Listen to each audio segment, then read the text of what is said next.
जय श्री कृष्ण। आज एक बार फिर जयदेव जी के ऊपर श्री कृष्ण की कृपा को देखते हैं हम सभी। पद्मावती कहती है, क्या बात है, कैसे परेशान से दिख रहे हो? ये श्लोक पूरा ही नहीं हो रहा, बहुत खपा लिया है अपने आप को। स्मरगरल खंडनम मम शिरसि मंडनम। क्यों, क्या दिक्कत हो रही है? मैंने लिखा है कि विरह की अग्नि से दग्ध श्री राधा का मान मनाते हुए गोविंद कह रहे हैं, कामदेव के विष से छुटकारा दिलाने वाले और मेरे मस्तक के आभूषण। परंतु क्या, आगे क्या लिखूं? कहते हुए बल्कि सोचते हुए भी संकोच हो रहा है। लिखना तो बाद की बात है, मैं संकुचित सा हो रहा हूं देवी। क्या बात, आप निसंकोच खुलकर कहिए। आप किस बात से इतना व्यथित से दिखाई दे रहे हैं?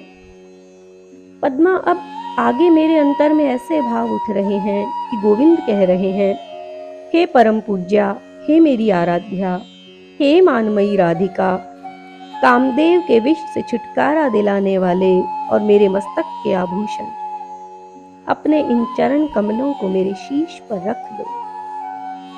तो दुविधा क्या है? क्या आगे का पद बन नहीं पा रहा? नहीं पद में बात ये नहीं है, पद तो शायद बन जाए, किंतु मेरे अंदर उठ रहे इस भाव ने मुझे व्यथित कर रखा है। श्री कृष्ण जो सबके पूजनीय हैं, श्री राधा के भी, फिर भला वो किसी के भी चरणों की आकांक्षा कैसे कर सकते हैं? भला इतना सम्मान वो किसी के प्रति कैसे व्यक्त कर सकते हैं? यही मेरे मन की दुविधा है।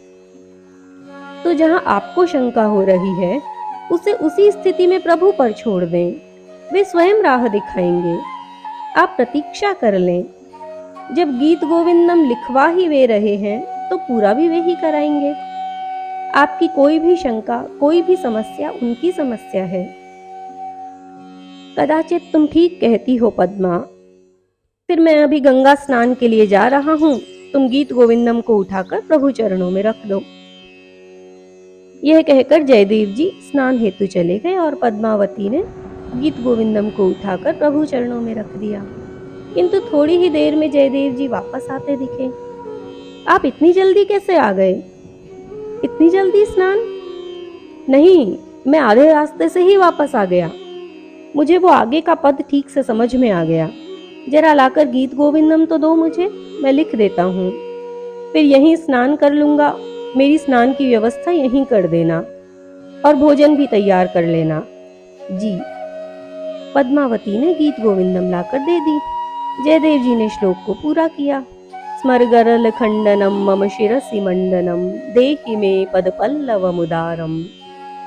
फिर घर पर ही स्नान किया और भोजन करने बैठे। पद्मावती हाथ में पंखा लेकर झलने लगी। मैं जो सोच रहा था वह भाव सत्य है। गोविंद अपने भक्तों को उतना ही मान देते हैं जितना भक्त उनको देते हैं।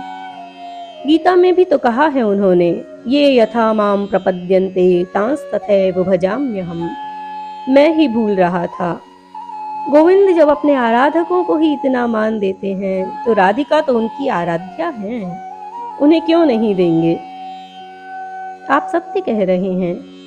मुझे भी उस समय यही भाव उठा था, किंतु आपसे मैंने कुछ कहा नहीं, क्योंकि आपके मन की शंका को मैं दबाना नहीं चाहती थी। सोचा अपने आप ही आपको राह मिल जाएगी। जयदेव जी ने भोजन कर लिया और फिर भीतर चारपाई पर जाकर सो गए। कुछ देर पद्मावती सेवा करती रही। जयदेव जी कहते हैं, जाओ अब तुम भी भोजन कर लो। पद्मावती बाहर आकर उनकी थाली में भोजन प्रसाद ग्रहण करने लगी। मन ही मन अपने में ही खोई खोई सी आंखों से अश्रु बह रहे हैं। जाने क्या बात है, आज भोजन इतना स्वादिष्ट कैसे है, मानो अमृत ही हो। आज इसमें ये ऐसी दिव्यता कैसी है, मानो मंदिर का दीपक हो। आज इसका कण-कण इतना पवित्र क्यों लग रहा है, मानो यज्ञ की समिधा हो। तभी सामने से जयदेव जी आते हुए दिखे। वे आश्चर्यचकित हो गई और जयदेव जी भी। जयदेव जी कहते हैं, पद्मा, आज यह क्या? आज क्या भूख बहुत जोरों की लगाई थी? तुम तो मुझसे पहले कभी भोजन ग्रहण करती ही नहीं हो, फिर आज कैसे? ये आप क्या कह रहे हैं? आप मेरी परीक्षा क्यों ले रहे हैं? आप आए, श्लोक पूरा किया, स्नान किया, भोजन किया और फिर आप तो भीतर सो रहे थे। आप बाहर से कैसे आ रहे हैं?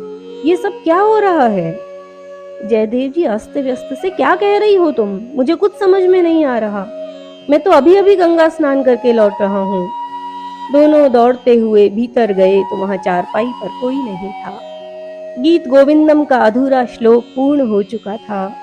जयदेव जी कभी पद्मावती की जूठी थाली में से प्रसाद ले रहे हैं, कभी गोविंद के नहाए हुए जल में लौट रहे हैं, कभी उस श्लोक को बार बार प्रणाम कर रहे हैं, कभी प्रभु के चरण चिन्हों को चूम रहे हैं, कभी विलाप कर रहे हैं और पद्मावती निरंतर अश्रुधार। बोलो भक्त जयदेव जी की जय, बोलो भक्तिमती पद्मावती की जय, बोलो गोविंद गोपाल की जय।